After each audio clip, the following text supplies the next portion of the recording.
Ibaratnya kamu ingin membuat sebuah AI sendiri, kamu harus tahu bahwa AI bukan sebuah masalah, mengumpulkan data, memproses data dengan algoritma, proses latihan, dan bahwasanya mesin yang cerdas tadi ya kayak AI tadi, kita akan menginput data dan mengapa mesin dikatakan cerdas? Karena dia bisa belajar dari pengalaman, tidak hanya mengikuti instruksi yang sama berulang kali. Kemudian bisa menyesuaikan diri dan bisa membuat keputusan sendiri. Nah, jadi tak perlu harus kita klik sekali kita klik, harus kita tekan tombol baru bekerja, tekan tombol lagi baru bekerja. Seperti mesin cuci, kita masukkan dulu kainnya, ya kan? Kemudian kita masukkan air. Airnya udah penuh, apakah mesin cucinya bisa airnya bisa ganti sendiri? Oh enggak. Nah itu berarti itu belum cerdas. Itu nggak cerdas karena dia nggak bisa masukkan airnya sendiri sampai penuh, ya kan? Kemudian setelah kita matikan air, nggak ada air, nggak ada kain kotor di dalam mesin cuci, ya kan? Kemudian apakah mesin cucinya bisa berputar sendiri? Tidak. Nah, harus kita tekan lagi, betul nggak? Tuh, kita tekan lagi tombolnya, baru dia bisa berputar, baru bisa berputar mesinnya. Nah, makanya dikatakan cerdas. Kalau cerdas, ya kita nggak perlu tekan berulang kali. Dia udah bisa sendiri, udah kita masukkan aja inputnya udah selesai. Tiba-tiba udah selesai tinggal tunggu. Itu baru katanya sudah cerdas. Nah, ini dia. Kalau cerdas, belajar dari pengalaman dan memperbaiki kinerjanya. Kalau non cerdas, ya dia sesuai dengan program kayak yang bilang tadi. Kayak laptop dia kayak bilang tadi kita tekan, baru dia bekerja. Ya kan? Kemudian bisa menyesuaikan diri, bisa mengambil keputusan sendiri. Tadi ada kan yang bulat mesin yang bisa berdebu, yang membersihkan lantai. Yang bulat itu biasanya gimana? Dia jalan muter-muter, ya kan? Jalan yang muter-muter, terlantuk meja yang udah dia selesaiin. Nanti terlantuk sama dinding, ya udah dia bergeser ke tempat lain. Nah, itu baru dikatakan cerdas. Kalau tidak cerdas, sudah mentok ya, ini dia diam aja, putar aja di situ nggak kemana-mana. Berarti itu mau cerdas. Makanya tadi alat penyesat debu disebut cerdas. Nah, sekarang kita mau lihat bagaimana sih pembuatan satu zaman dulu. Ayo kita saksikan seperti apa pembuatan satu zaman dulu.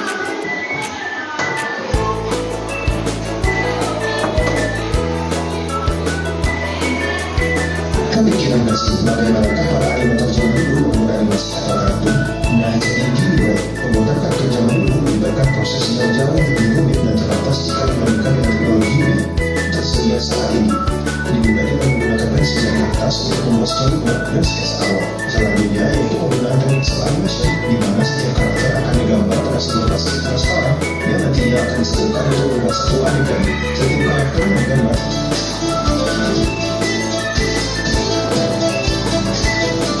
Tapi kalian Nah, setelah kalian lihat tadi tentang apa? Dia membuat kartun. Kalau pembuatan kartun zaman dulu, di gambar dulu di kertas, ya kan? Tapi kalau sekarang sudah tidak lagi sih, pakai alat. Ya, pakai ini ya. Ini cara pembuatan kartun zaman dulu. Nah, caranya seperti ini nah. Masukkan data, jangan kemudian diproses. Masukkan data misal kayak video awal tadi, dia mau mengenali kucing. Dia mengenali kucing, maka dia kasih fotonya banyak-banyak tentang kucing. Cara pembuatan mesinnya, dikasih nampak banyak-banyak foto tentang kucing, kemudian mesinnya belajar dengan berbagai macam foto kucing. Hasilnya apa? Hasilnya saat kita perlihatkan gambar semua hewan, maka dia bisa menunjukkan yang kucing itu yang mana, ya kan? Yang video awal tadi sehingga dia bisa mengetahui oh ini kucing, ini bukan. Nah seperti ini contoh tadi, contoh mesin cerdas. Begitu juga tadi ya yang tentang alat pemisah debu, yang mesin cerdas tadi dia juga mengenali gitu ya, mengenali ini apa, mana sampah, mana debu. Nah kita lanjut. tapi bisa. Oke,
pikiran gak sih bagaimanakah para animator zaman dulu membuat animasi atau kartun?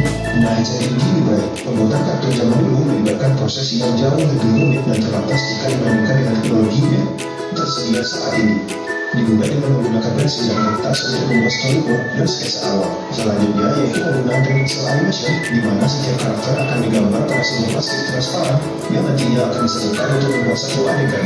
Setiap karakter yang digambar akan dipasang secara berurutan di atas latar belakang, menciptakan ilusi gerakan ketika salah itu dijepit bersama. Setelah semua adegan telah tersusun, maka akan dilakukan perekaman menggunakan kamera film. Yang tidak kalah penting yaitu pemberian soundtrack dan musik agar menjadi lebih menarik, yang pada akhirnya menghasilkan animasi atau kartun yang masih dalam tonton sampai sekarang.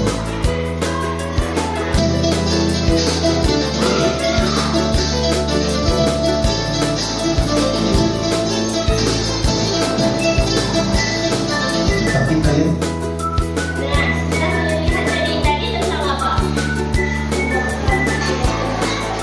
Iya, membuat kartun. Kalau pembuatan kartun zaman dulu di zaman dulu di kertas, ya kan? Tapi kalau sekarang sudah tidak lagi sih pakai alat, pakai ini ya. Ini saat pembuatan kartun zaman dulu. Nah, caranya seperti ini nak. Masukkan data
Apa